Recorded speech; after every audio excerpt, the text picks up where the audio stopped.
Welcome to the DFO Rundown podcast with Frank Saravalli and Jason Greger on dailyfaceoff.com. Delivered by DoorDash.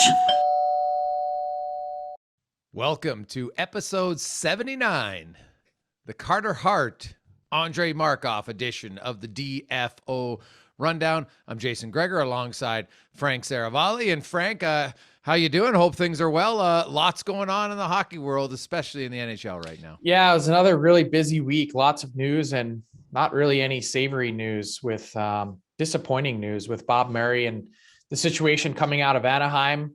Our first glimpse of the NHL hotline at work with an anonymous report coming in. And I'm told that actually Bob Murray was under investigation by the Anaheim Ducks actually before a report came in from the hotline. So lots to unpack on the Bob Murray front. And now the Anaheim Ducks, who are off to a great start, now have an interim GM in place with Jeff Solomon and some pretty significant questions to answer.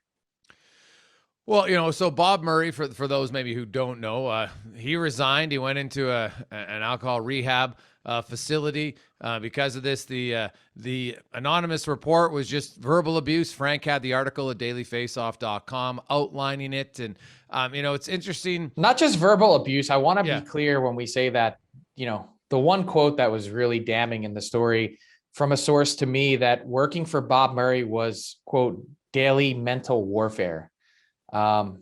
This isn't just hockey guy, yells and screams to get more out of people. This was someone that repeatedly crossed the line. Yeah, well, with text messages to players threatening job security and stuff and other staff members, it's the all over trainers and equipment guys and just relentless. And I the good news, I guess, is that the NHL, them having this hotline allowed it, because this is not like this just happened, Frank. This has been going on for a long time. And there's people in the organization and people who left the organization who knew it and they didn't do anything. Right. Mm-hmm. And so that's one where, I hope that Bob Murray gets all the help he needs in alcohol, but that doesn't excuse him for being an asshole for many years. Like, I'm sorry, it doesn't. No, I'm with you. And I agree.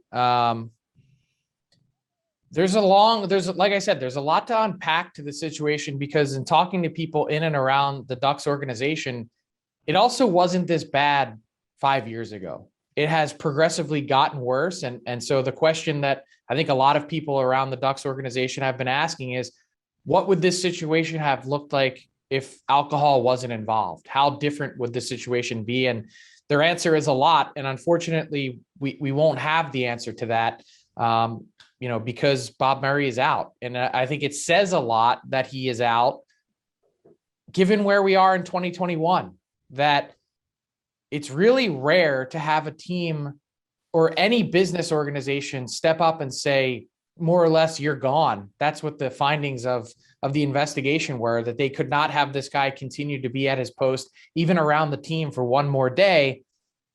You almost never see that now. You say, well, this person has some kind of substance abuse problem. We're going to help them get the help that they need. And they're going to help him, but this person doesn't have the chance to come back because of the actions. And it's interesting, just in the last, it's been a tumultuous 72 hours for the Ducks. And since then, what happened yesterday was Bob Murray's making calls to people around the organization, apologizing and trying to make amends, saying, I screwed up. I'm sorry. And I'm going to go get the help that I need. And so there were a lot of people that were angry 3 days ago, and were angry for a while, and then got the apology and saw how contrite he was and said, I just hope he gets the help that he needs.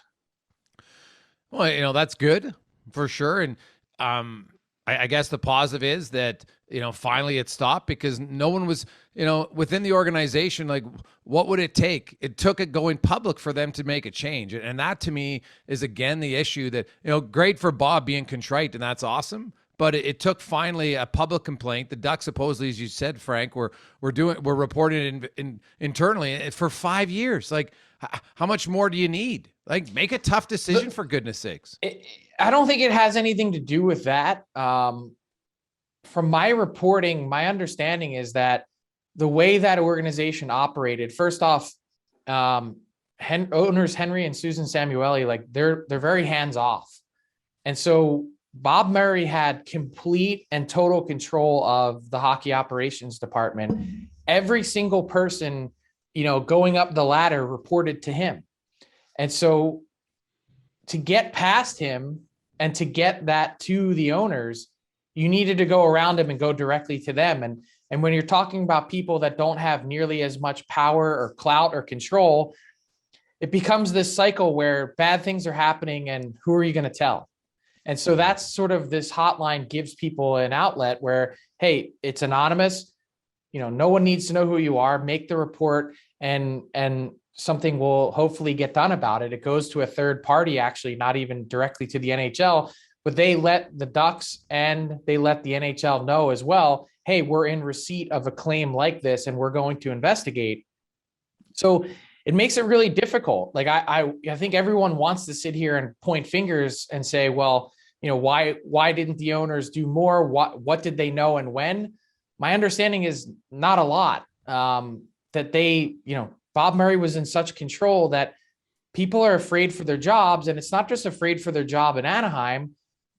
The part of hockey culture that kind of stinks, and I hope really gets cleaned up as we move through this process, is that if you were to cross Bob Murray in Anaheim and you wanted to go work in, I don't know, name another team, that person would be calling to check in with Bob Murray and say, hey, what's this guy like?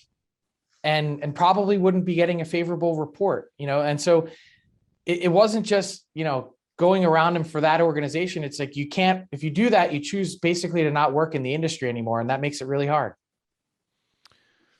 Yeah, I think it's a fear thing for sure. I would agree with that wholeheartedly. And, it's one where every organization is going to have to look and say, we can't have one person with ultimate power where if they're a complete jerk to everybody else, there's no consequences for that person. So I think that's where the president of hockey ops comes in too, is like a little bit of separation where, that's one additional layer that you can use in the process. Yeah. And the owners though, it's like anything. If you care truly about your company, then, don't be hands-on when it comes to the hockey decisions, but be hands-on when it comes to the human decisions. So you should be able to tell your staff, hey, if there's an issue with someone, you know what, our door's open. That's all you have to say. Don't come to me and say, hey, I wish we would trade for this guy. No, talk to the guys that are hockey people about that. But when it comes to humans and people, then each organization should have some sort of structure in place to ensure that, a lot of big companies. By all accounts, Jason, Bob Murray did a tremendous job of managing up, was in constant communication with ownership,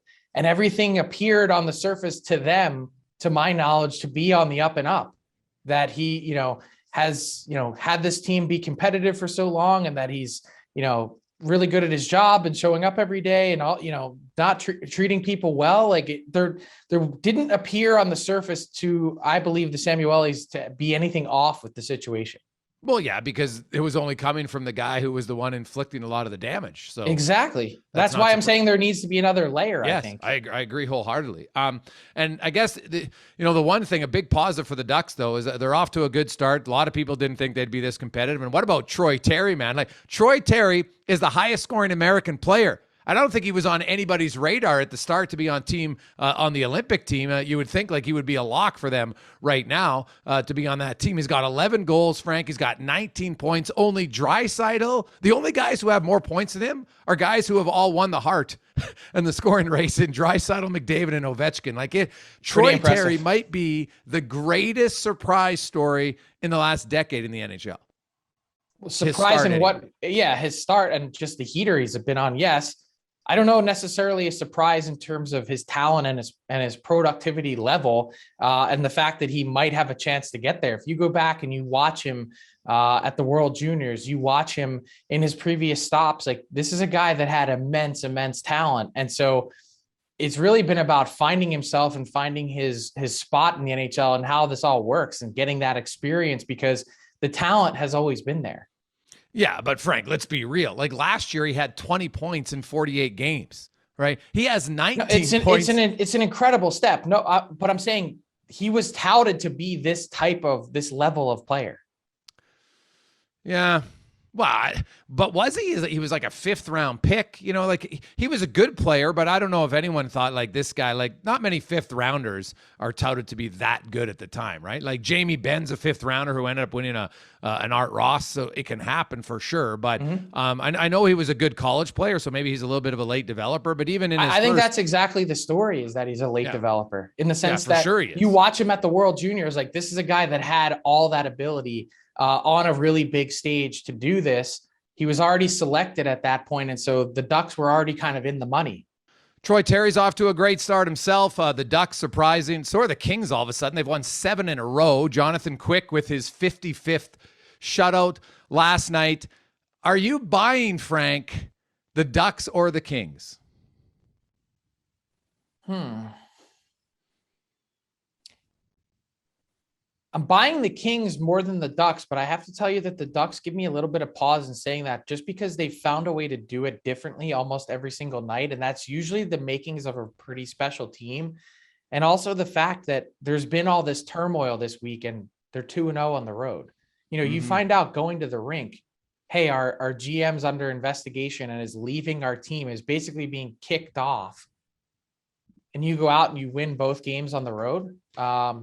I really like the mental ability, and it seems like Dallas Eakins has been I bet at behind the scenes this week, he's probably been more therapist than coach. And that's, I've always said that that's the number one requirement for a coach. You see the success John Cooper has, not X's and O's. It's getting your players to buy in and get the full commitment from them. And so I think that's happening in Anaheim. But when you look at the Kings, the fact that they're also doing it without Drew Doughty is really impressive. Can you imagine at a certain point, and Sean Walker too? I don't want to minimize the impact of Sean Walker on that team out for the season. Drew Doughty, can you imagine taking him and then plugging him back in, given the level that he showed prior to his injury? Like, this guy was, it seemed like he wound back the clock 3 or 4 years with his start to the season, and then of course goes down with that unfortunate injury. Wow.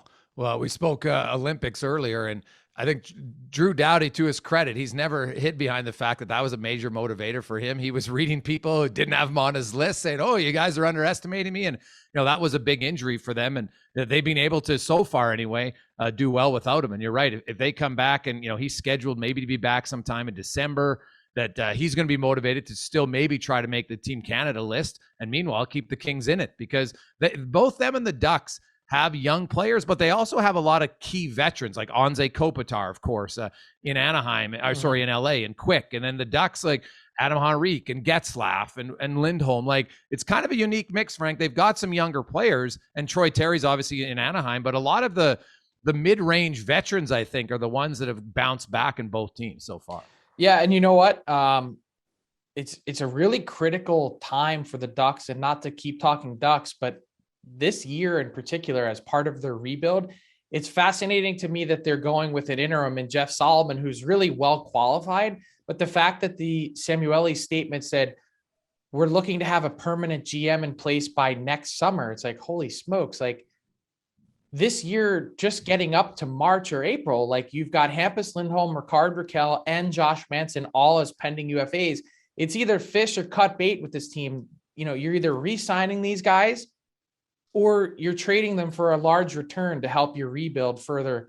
And so to have someone that's an interim in that spot, I get that the reason why they framed their statement that way was to allow for, if they determine through their exhaustive search that the person that they really want or have their sights set on is an external candidate with another team currently that wouldn't be able to get out of his deal and come to Anaheim, that they'd wait until the offseason to do it. But there's a lot to tackle between now and then that, it's going to be really important for Anaheim. Actually, today on dailyfaceoff.com, our Steve Greeley takes a look with the negotiator at what does Hampus Lindholm's next contract look like, and can the Ducks really even afford to lose a guy like Hampus Lindholm as part of their process? Yeah, I think him and Manson are both key for that team. Ricard Raquel, he's a winger, no offense. He's been a little bit banged up the last few years. If I'm picking out of the three, he's the easiest one to replace. Now, another quick one on a guy, two players having bounce back starts, Frank. Duchesne and Granlund. Granlund had a 4-point night last night in Nashville. Duchesne, who just couldn't score for years, and he's another guy who was on an Olympic team before. I'm not saying he's going to make the team at all, but there's two guys in Nashville that are off to really good starts. Granlund, I think, with 15 points now, Duchesne with 14 points. And, it's kind of interesting to see how many guys early have had either breakout years or really bounce back seasons. Yeah. We were talking about the California teams. The other guy that I was thinking of pre-COVID and, pre-issue was Erik Karlsson. All of a sudden he started skating again, like the Karlsson of old. And I'm like, man, that's pretty encouraging for the Sharks, given where he is and given that contract. But the Preds are so interesting, 7-2-1 in their last 10, 607 points percentage on the season. And I'm going, this team, for what they are on paper, and if you look at our preseason predictions, no one in our group at Daily Faceoff had them in the playoffs. But the fact that they were way out of it last year at the start and clawed their way back in because of UC Saros, this is a team that, isn't going away lightly, even though we all think that their window's closing. Yeah, no, I agree with you. I think most of us, they were 6th or 7th on pretty much every board. And quickly, before we get to Tyler Yaremchuk and buy or sell, the Colorado Avalanche, it's one game, I know, but it's amazing to me how some teams, when they lose a star player, it's almost like a wake-up call, and they absolutely obliterated the Vancouver Canucks. And there's kind of, a lot of people are like, okay, here we go. Here's the Colorado team we expected. And meanwhile, is that Vancouver, Colorado or is it Vancouver? That's what I was just going to ask you. Hey, I don't know how many Vancouver Canucks games you watch this year, Frank. I've watched 5 or 6. I've seen 2 in person.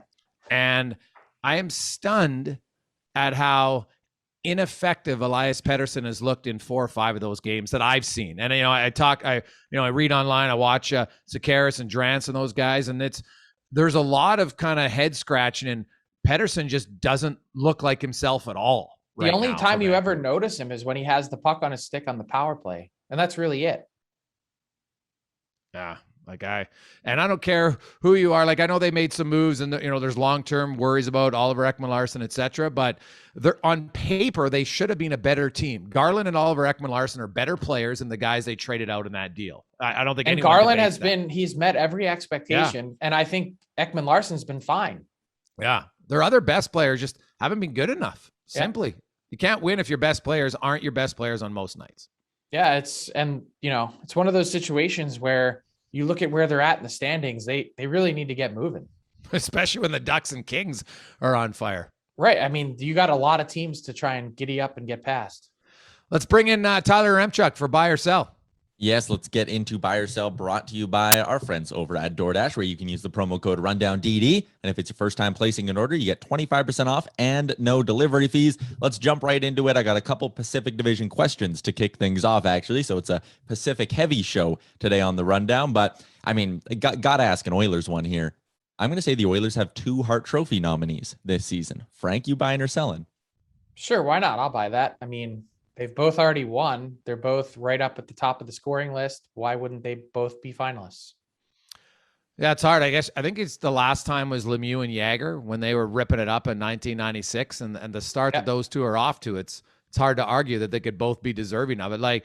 It's funny, but Leon Draisaitl is just, he's ridiculous good. I think his if you put in face-offs and playing on the 3-on-5, his all-around game, McDavid's the most electrifying player in the game. But Draisaitl, with the stuff he does defensively, takes all the key draws. Man, he might be just as important. You guys touched on the Anaheim Ducks already a little bit, but I already had the buy or sell question written down, so it's coming through here. Getzlaf, Lindholm, Raquel, Manson. I'm going to say 2 of them get dealt and 2 of them stay before the deadline. Jason, you buying or selling? I'm selling. I think the only one who's going to get moved is Raquel. I think Getzlaf, there's no chance they're moving him. And I think that the Ducks might stay in it. They're not going to, you can't upend your back end. 2 of your top 4 guys, they weren't there last year. It's illustrating how important they are to the team. And I think they'll do a lot to bring them both back. Yeah, I think the 2 that are going are Ricard Raquel, and I wouldn't be surprised if Josh Manson went. For whatever reason, I think the value of Josh Manson on the market is greater than at least what previously the regime thought of Josh Manson in the Ducks organization. So hard to say with any degree of certainty today, because obviously the regime has changed. But I think a lot of people have viewed Josh Manson in the Ducks organization as someone who's sort of hasn't been anywhere near the level he was at 2 or 3 years ago, pre-concussions. And I'm wondering if the rest of the league has caught up to that, or if there's still a lot of real significant interest out there. You guys touched a little bit on the Avalanche and how maybe the McKinnon injury is a wake-up call for a team that was below 500 going into last night. I looked at their schedule coming up. They get the Sharks, Canucks, Kraken, Senators, Ducks, Stars, and Preds to round out November. I'm going to say they're above 500 when Nathan McKinnon returns to the lineup. Jason, you buying or selling? Yeah, I buy that. I think we talked about it a few weeks ago. Colorado's struggles really circled around the fact that their best players hadn't really played up to their level. And it's only a matter of time before Makar dominates and Rantanen dominates. And obviously I was going to say McKinnon, but he's out. So Darcy Kemper, I know Frank had him as a guy he feels like is going to be in the Norris Trophy, or sorry, the Vezina Trophy candidate. I think they'll all bounce back. So 100%. When you combine in their schedule, I didn't even look at their schedule, but the teams you listed off, I think that's very winnable games. Yeah, totally agree. I think that team, they better be. If they're not with that schedule, then I think we're talking about something pretty significant, whether it's a coaching change or whether it's a sizable trade to shake things up for a team that had such big expectations. Our friends over at PointsBet have updated the odds to win the Western and Eastern Conference this season. And the favorite out east is Tampa Bay. They're followed by Florida, Toronto, Boston, Carolina, and New York, the Islanders. I'm going to say my favorite value play is actually the Hurricanes at 7-1 to win the Eastern Conference. They're fifth on the odds board. Frank, you buying or selling as the Canes as a good value pick, or are you giving me someone else?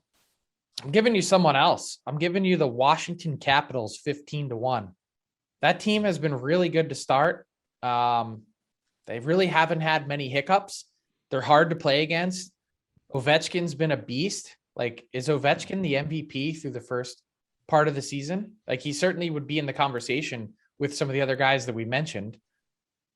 I don't know. At double the price, 15 to more than double than the Hurricanes. I like that. Yeah, definitely more of a value bet, I would agree, but I'm still going with the one that I think is going to win. Because to me, I can get a value bet, or do I want the bet that wins? And I still think it's going to be the Panthers in the East. Fair enough. All right, let's move on to the West here, where the Avs are big favorites at plus 250. Then it goes Vegas, Edmonton, St. Louis, Minnesota, Calgary, and Winnipeg to round things out. I'm going with St. Louis as my value pick on this one at 9-1. Binnington's been great. I like the look of their blue line this year, and I like their depth up front. Jason, you buying or selling on the Blues at 9-1, or are you giving me someone else? Well, you're right as a value pick, the Blues, man. My only concern is their division's tough, and we just talked about Colorado and then maybe coming back a little bit. But at 9-1, it's hard to go against them because they're twice as good as Edmonton, who would have been my other choice. So this time I think it's pretty close, so I'll stick with the Blues as a value bet. How could you, even sizing everything up and looking at their starts to the year, you've got the Blues at 9-1, but you've got the Jets at 15-1. Like, I don't know. They Frank's were my a big team. Jets fan. I was a Jets guy from the beginning, just like Gregor was with the Panthers. So I got to stick with the Jets. But can someone at PointsBet also explain to me why the LA Kings are 40-1, whereas like the Kraken and the Sharks are 35 and 30-1? Yeah, there's no reason why the Kings should be way further down the list and at the very bottom of the table in the conference than some of those other teams. Yeah, I mean, the Kings' odds are twice as good as the Stars. Are they begging you to just throw a couple bucks on the Kings just for the hell of it? Yeah, the Stars, man. Can they even score a goal right now? They're struggling offensively, but yeah, the Jets, though. I like Frank. Hey, you know what? You got to stick with it. It's early in the season. Yeah, the Jets, that's actually a good play. I didn't even see them at 15-1. I don't mind that. All right, there you go. That's a wrap on another edition of Buy or Sell presented by DoorDash. Now, we had a Hall of Famer on the pod recently, and very excited to have another Hall of Famer on the pod today, as she will become the first ever women's goalie inducted into the Hockey Hall of Fame. Frank, Kim St Pierre. Our next guest is one of the greatest goaltenders ever, period, full stop. She backstopped Canada to 3 consecutive gold medals in Salt Lake, Torino, and Vancouver, and 5 world championship gold medals. She is one of the few women members of what should be their triple gold club, with a Clarkson Cup win, an Olympic gold, and world gold. And now you can call her a Hockey Hall of Famer. This weekend, she will be the 8th woman inducted into the Hockey Hall of Fame. The DFO Rundown is pleased to welcome Kim St Pierre. Kim, how are you? I'm very good. Thank you for having me. Yeah, thank you for joining us. And I guess start here. You found out almost 18 months ago that you were going to be entering the Hockey Hall of Fame. What has the wait been like, not just for you, but also your family? Yeah, it's been a long wait. I think it gave us the opportunity to celebrate for longer, but all of us going through the COVID pandemic, I think we had other priorities. We wanted everyone to be healthy, and we knew that the day would happen. We just needed to be a little more patient. But everyone at the Hall of Fame, they kept us in the loop. They kept emailing us and making sure we were ready for the big day. So it went by pretty fast, and now that we're getting so close to it, it's very, very exciting. Yeah, no doubt about that. And you're right. It wouldn't be the same if, you couldn't experience this weekend with your family like so many others before you have had the opportunity to do. And I guess these last 18 months have provided you with a chance to also look back at your career. I know you said just before we started that you've been working on your speech. When you look back on your career, what are you most proud of? I think it's all the teammates that I was able to meet through the process, either starting boys hockey when I was 8 years old, and I played up to 18 years old with the boys. Then transitioning to women's hockey, I met some amazing women, amazing friends at McGill, and then with the national team. So for me, yes, the gold medals are fun, the world championships too, but once you retire, your perspective on life and hockey evolves and changes. And I think from the day Lanny Mcdonald called me to tell me I was inducted in the Hall of Fame, it's all about the people that you met that help you get to where I am today. So I'm so grateful for so many teammates that had an impact on my career, and many coaches as well. Kim, you mentioned growing up and playing with the boys teams, and a lot of girls still do, depending on the enrollment in the community they play. But when you were growing up, there wasn't women in the Hockey Hall of Fame, and now you're the first women goalie to go in. Can you kind of just talk about maybe how different that is, and how much like the opportunities for young girls now? It must be so much different, and you must hear that from the young girls today, because when you were growing up, like, the things you've accomplished, I'm not even if you thought was possible growing up. I think I was just playing hockey to play hockey. I was dreaming to play for the Montreal Canadiens, and that was it. So now to see all the opportunities for a young girl that's starting to play, first, just to ask her parents, like for me, that was a big step. Like, I wonder what they discussed the day I asked them to play hockey. And when I started to play hockey around like 86, 87, women's hockey was far from being an Olympic sport. So to see, like, I was so lucky to see my sport grow so much. See so many little girls now. I have 2 boys. So when I go in the rink and I see so many girls walking in with their hockey bags on their shoulders, it makes it so special to see where it's at. But so many pioneers were a part of this history, and I think there's still a lot of work to be done just by having our own professional hockey league. But definitely, I never really saw it as a challenge. Like, for me, if I wanted to play hockey, I had to be with the boys. So that's what happened. And thankfully, I was good enough at some point to make it to transition to women's hockey, and it gave me a lot more opportunities because I was not drafted by the Quebec Junior Major League, or I never made the midget AAA. So all these important steps I missed out. So I'm so happy that maybe it took longer, but then at some point I was able to achieve my dream to be an Olympian one day. And were you a goaltender right from day one? And if so, what was it about the position that intrigued you?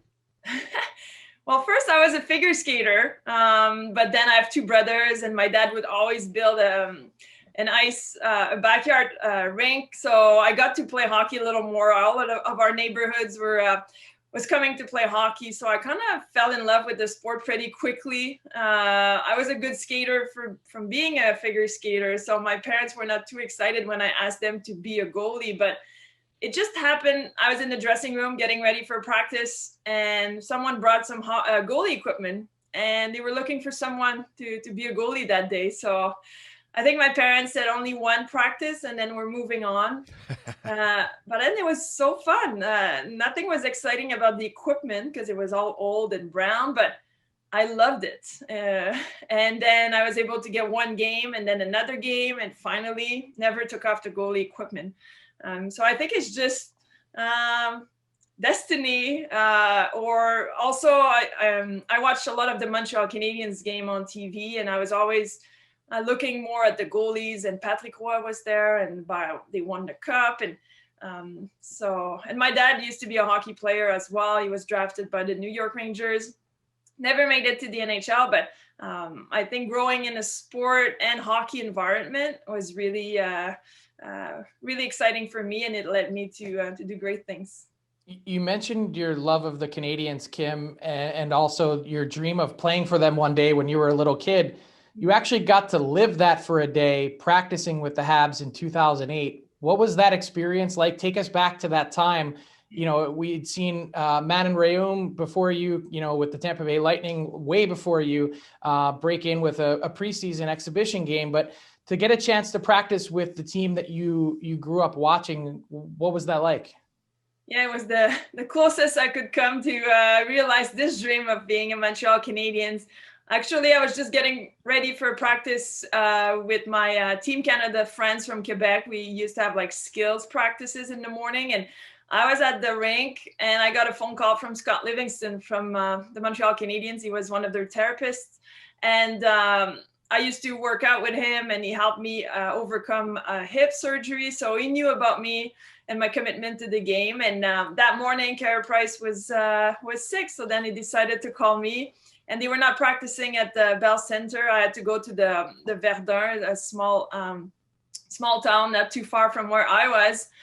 So I just walked in, got dressed, stepped on the ice, and all the boys, they were coming by bus because it was away from the Bell Center. So they didn't really know I was a girl. Some of them, the Quebec players, they knew me. They came and say hi. But most of them, I just think they didn't know what was going on. And I had so much fun, like 90 minutes of hard shots, intensity, and I loved every minute of it. How different was it for you, not just, with the competition, but also, if some of the guys didn't know who you were, like what was the treatment like in terms of how they played? Where, you said 90 minutes of hard shots. Did you get any rockets your way? I got a few one-timers here and there, but I was so impressed how big the boys were, because I'm 5'8", and I think the tallest on my team was probably 5'11". So to see all these 6 feet and more, it was quite overwhelming, especially on a screenshot and when you see them getting ready for a one-timer. So, but I wasn't scared. I had confidence in my equipment, and it was so special to be there with like Kovalev was there, and Koivu and so many of them. So yeah, it was a great souvenir. I remember being so exhausted after, just for the stress, the emotion, and all the media that was there after as well. But it made it special to be able to step on the ice with the Montreal Canadiens. Did you get to keep your practice jersey? I actually used my own. So it was a very last minute thing. So I just used my own, and it was from the Montreal Stars. So it was great promo from our women's team here in Montreal. But there's great pictures online, and yeah, it's a part of a little bit of the history. People always like that fact and ask so many questions about it. So, Kim, you mentioned you transitioned to the women's game kind of late, 18, 19. Was it an easy transition? Was it harder? Because the games are very different. So what, from a goaltending perspective, what was the challenge for you when you transferred from playing with the young boys and midget to then now playing with the best women? It was a long process. I think the ladies on the Martlets McGill team, they had to be patient. Transitioning from boys hockey to women's hockey, the McGill program was not the best yet. They were like into a transition when I came in 98.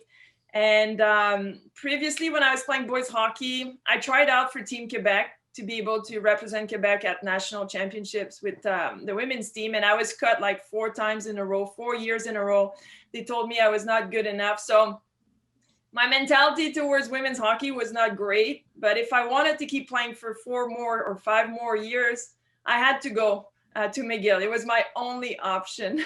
Once I got there, I asked myself a lot of questions. The pace was really slow. Sometimes we were not enough players. We had to do just half ice practice. So coming from junior AA boys hockey, the shots were very slow, but I got to meet some incredible people that kept me motivated.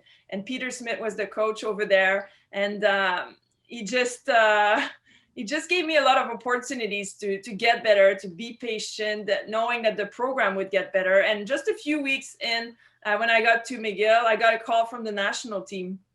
I was very unexpected, not being one of the best in Quebec, and then being able to go and try out for Team Canada. So that day, my motivation was just really, really high. So I knew I needed to be better at McGill to be able to have a chance with the national team. But yeah, the shots were different, the speed of the game, everything was different. But now the program at McGill has evolved so much, and university is so great now for girls to play hockey. So Kim, would you then classify yourself as a little bit of a late developer, really? When you look at a lot of other players, maybe would have been an undrafted or a late round pick for people to get a sense of it, and then here you are, you end up being the greatest goalie Canada's ever seen. Talk about maybe your development then from the years of 18 to 22 and 23, and how you became so elite at that point.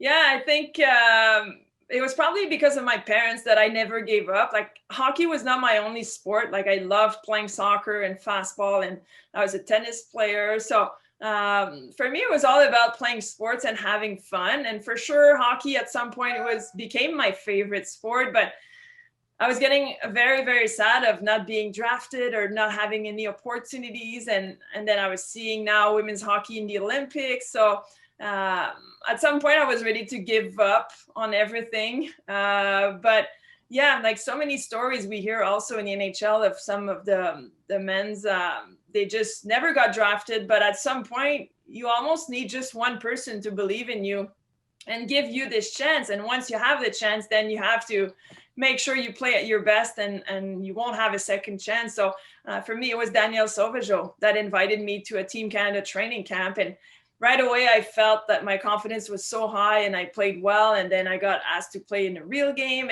And then once I was able to make Team Canada my first year. So I just think now I see my little kids are 7 and 9, and parents are so worried about getting extra ice time. And I just think that if you have to make it, you'll make it. For sure, it takes hard work. It takes luck sometimes as well. There's so many factors like injuries and where you live. And I know money sometimes can be an issue for parents, but for me, it's all about, if you're having fun through it, you'll find a way. And if it doesn't work out, sport brings so many great experiences. So that's why with my boys, I just let them play. And then some are really good at their age. Some will be better when they're like 15, 16. Everyone goes at their own pace. And I think that's what we have to respect. Yeah, it's so well said. I wanted to ask you, Kim, about the support that you received along the way from your family. You mentioned your father, Andre, drafted in the 4th round by the Rangers in 1970, played in the Quebec League, but also the influence of your brothers along the way. You said that they had played hockey, and I think that's sort of one of the common threads for a lot of the great women players, is that they were pushed by their brothers a lot growing up playing that really helped them get to where they were. Oh yeah, exactly. My dad was always there for me. He was a defenseman, so there was nothing related to goalies, but it was all about us as a family playing hockey. I have an older brother and a younger one, so we were always outside. In the summer, we had our summer sports, but then in the winter, it was mostly all about hockey. And having a chance, like my dad had a hockey school in the summer for 19 straight years. So in Chateauguay, he was taking care of so many kids and helping them develop into hockey players. So it was just the values that I got through all of this. And all the boys I played with in Chateauguay, they made me feel like I was a part of their team. Like they never made me feel that I did not belong. So for me, if I wanted to be a hockey player, I needed to play with the boys. So, and I always played for the right reasons. I was not looking for major sponsorship or just to attract the media. It was all about having fun. And I think that just being a hockey player helped me cope with all of this, because in the summer I would play soccer and fastball with girls. So I had opportunities where I grew up to just play with girls in my summer sports. So then winter was different and different environment. But I think it really helped me grow my confidence, like being the only girl, being the goalie. Right away, that was something different.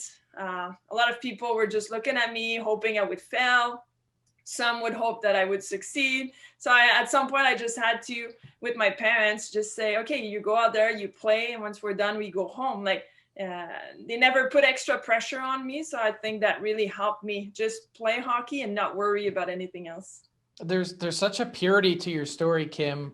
Just the fact that, you fail so many times trying to make women's teams that we almost don't end up telling this story today of Kim St Pierre as a Hall of Famer. I wanted to ask you about the end of your career. You mentioned your two boys, Liam and Aiden, 7 and 9. So when you had them, I guess I'm replaying the years here, you would have only been in your early to mid 30s. How did you make the decision to start a family, and how tough was that, given, the success that you had in your career, to say, you know what, I've achieved all this, I'm going to put this aside because I have something bigger that I want to focus on? Yes, I think my husband was very, very patient to let me play hockey as long as I wanted to. So I think that's what helped my transition to the real life, that I had no regrets, that I had played so many years with the national teams, like 9 world championships and 3 Olympics. And so I think I had enough at some point, but also I wanted to start a family. But being an elite athlete, you almost believe that that's all you're going to do in your life because you're so good at it. You've been doing it for so long. It's your expertise. So to let go, it's kind of hard. So I had Liam in 2012, and I was like, I'm just going to go back to the national team. Like, that's all I want to do. But coming back from this, life had changed. My perspective on hockey had changed. And to leave my little boy and then go on weekend trips, like, it was not the same love I had for the game, because I was ready, I guess, to transition to real life. And then I had Aiden just like 18 months apart from Liam. So trying to go back and feeling that with the national team, they had moved on, and it was the right thing to do for them. It was just, for me, it was just hard to say, I don't want to play anymore, because I loved it so much.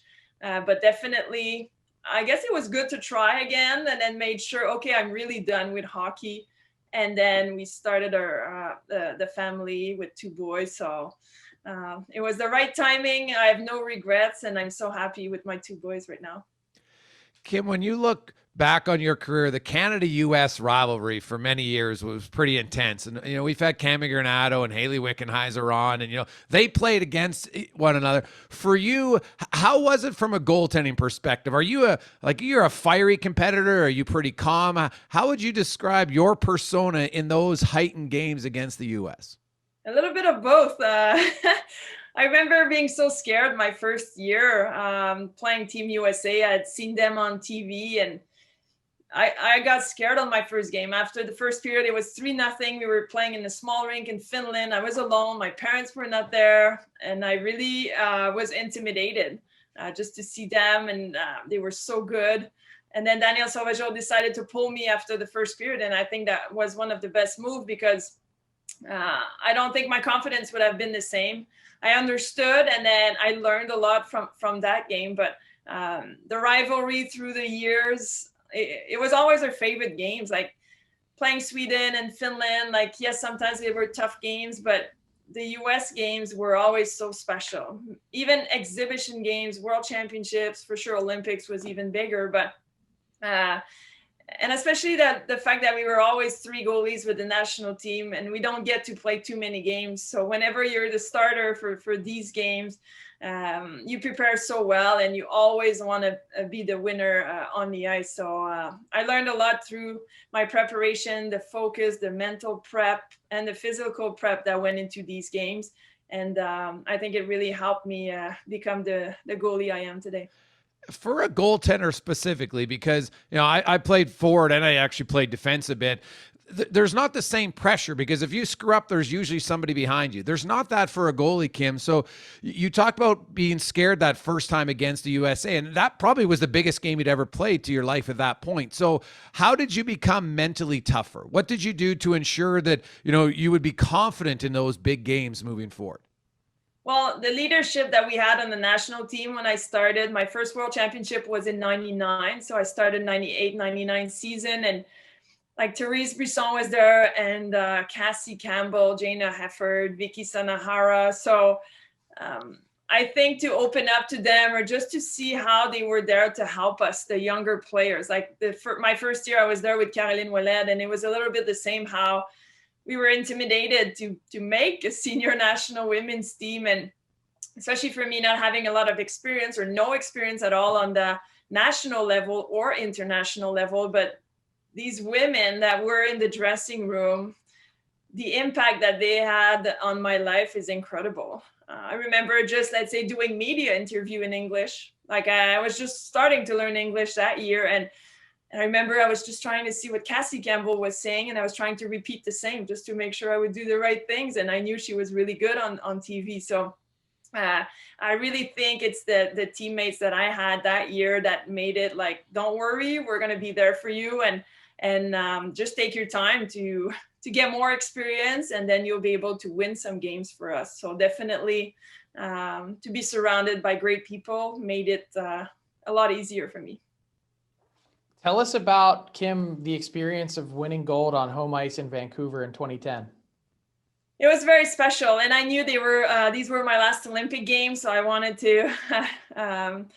Every day was so special. My parents were there, my friends, my brothers, my husband too. So, and to be able to live this in your own country is very, very special. Not too many athletes have a chance to do this. So it was such a wonderful final game as well, when we saw Marie-Philippe Poulin like scoring 2 goals, and Shannon Zavados was the starting goalie, and she was perfect. Like it was so incredible to see her perform like this in her first Olympic final. And yes, I was on the bench, but it did not matter. I had trained so hard. I had done everything that I could to be the best I could be. And then Mel Davidson decided to go with Shannon. So I just wanted to make sure I enjoyed that last Olympic final for me, and to be able to celebrate with everybody and being in Canada. And just a few days later, we saw the men's team winning gold in overtime with Crosby. So it made it very, very special. And to finish off with the closing ceremonies, I'm like, okay, it's done for me for the Olympics. And I ended up playing one more world championship in Switzerland the following year. And then I went on to start my family. So yeah, very special in Vancouver. Yeah, what a send-off that is. Last question for me. Tell us what you're up to now. I know you've done a little bit of TV work, but you're also an advocate for physical fitness. Yes, so I started a few months ago to work with RDS in Montreal. So I'm a hockey analyst. I go on TV once or twice a week. So it's been a lot of fun. I'm learning a lot through the process. I'm working on the women's game, and sometimes I comment on the Montreal Canadiens or NHL. So that's a lot of fun. And in my everyday life, my full-time job, I work for BOKS, BOKS. So it's a charity organization, and we offer many, many resources for kids to get active. So everything is free. We're working mostly with schools. So we have more than 3,000 schools in Canada. So we just want to promote, help teachers bring more physical activity into their classrooms or gymnasium. And I have so much fun with it. Sometimes I work with the kids. I go and make them move, or I do training. I help every school staff to just bring more physical activity and make it fun for the kids. So I've been working with them for 6 years. We have a great team. And for me, it's funny because my passion for physical activity started when I was in elementary school. So when I got this opportunity, I'm like, why not inspire the kids to not maybe become an Olympian, but just discover this magical world of physical activity and sport. And it's very rewarding to hear stories, to see some kids that are too shy to join a team, or girls. We want girls to be a lot more active. So with our program, it's non-competitive, very inclusive. So tons of fun for schools in Canada, and families now can also apply and get all of our resources for free. So pretty proud. Awesome. Okay, Kim, we always like to end our interviews with what we call rapid fire. There's only one rule. You have to answer the questions. Okay? All right. So here we go. So Kim St Pierre, it's been 18 months. What was your drink of choice when you celebrated and found out you were going to the Hockey Hall of Fame? Red wine for sure. Not the whole bottle. I shared the bottle, but definitely red wine is my favorite. Who was the first person you called after hearing from Lanny Mcdonald? Well, I was with my boyfriend, my husband, and my 2 kids. So I called my parents. I think it was my mom first and then my dad second. Did you know when Lanny called what he was calling you about? A little bit, yeah, because I knew it was the day, and then having a 416 number showing up on my phone. It was a day off in Quebec because it was Quebec Day, so I was not working.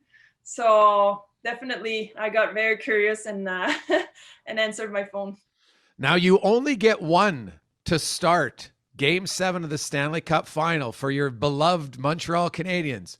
Carey Price or Patrick Waugh?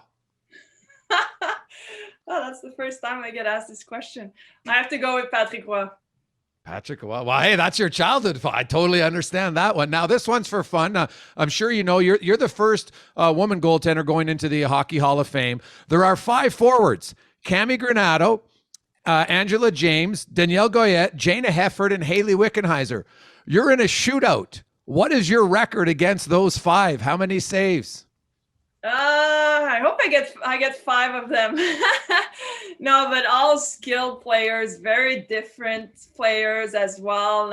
I got to play a lot of games with or against many of them. Angela James a little less. She was more in my in the beginning of the women's national team. But I feel so privileged to be inducted and joining this amazing group. So yeah. Hopefully, I would not let them score. Okay, I like it. Now, in all of your career play, who was the one opposing forward that just pissed you off? They were always in your crease, always in your face.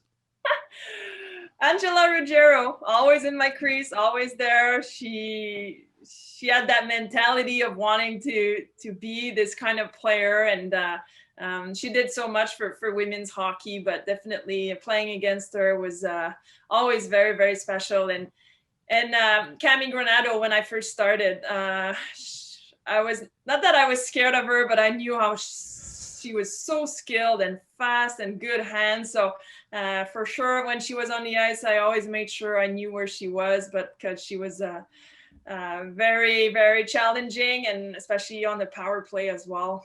I remember one save I made against her. I think it was my first tournament. It was in Montreal. It was a 3-Nation Cup. And I think it went into shootout. And it's one of the saves I always see in the montage that we see on TV. So it's always so special to see that save. Now, Ken Holland's going in a builder, a pretty illustrious group of you Hall of Famers. He, of course, was a goalie as well. He said, clearly, you're the best goalie of the group. But Ken Holland went on from a goalie. He says goalies are really smart. Would you like to ever be in management in either the women's or the men's game? Yes, I really like that side of the game. I'm glad he said goalies are smart, because usually people say goalies are weird. So I like this, the being smart.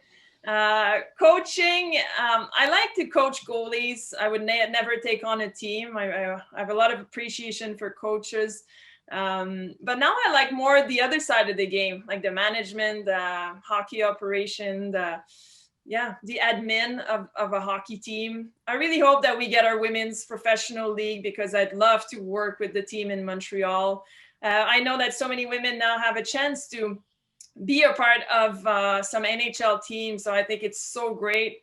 They get hired because they know the game, they played the game, their expertise is amazing. So having a chance maybe one day to step up as well in the NHL would be something very valuable. So we'll see what happens. But for now, I'm happy with what I'm doing. And Kim, you said goalies are weird. Were you superstitious?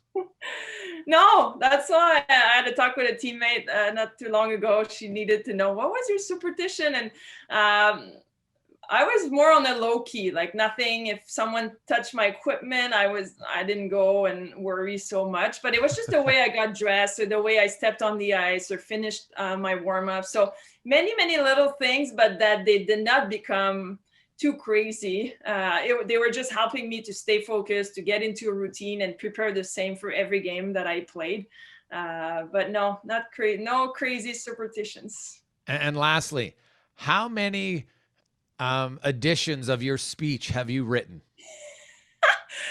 Every time I look at it, I need to stop looking at it. I think the message that I want to get through on Monday night, I know what it is. It's just the wording now, and when I'm going to switch to French and do English. And but for me, it's all about celebrating it with everyone that will be there, and so many people that can't make it, but they know they made a difference in my life. I can't talk about everybody in that speech. That's what makes it really, really hard. But I think my success is my team's success. So it's all about celebrating with teammates along the way and coaches. So, and my family especially.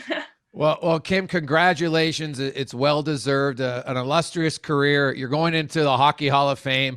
You will officially be a Hall of Famer on Monday. Enjoy the entire weekend leading up to it. And on behalf of the DFO Rundown, congratulations. Thank you so much. Thank you, Kim. Thank you. There's Hall of Famer Kim St Pierre. Frank, what a story. I love the fact that she was cut from so many girls teams that she was like, you know what? I'm going to focus on one of the other sports that I play really well.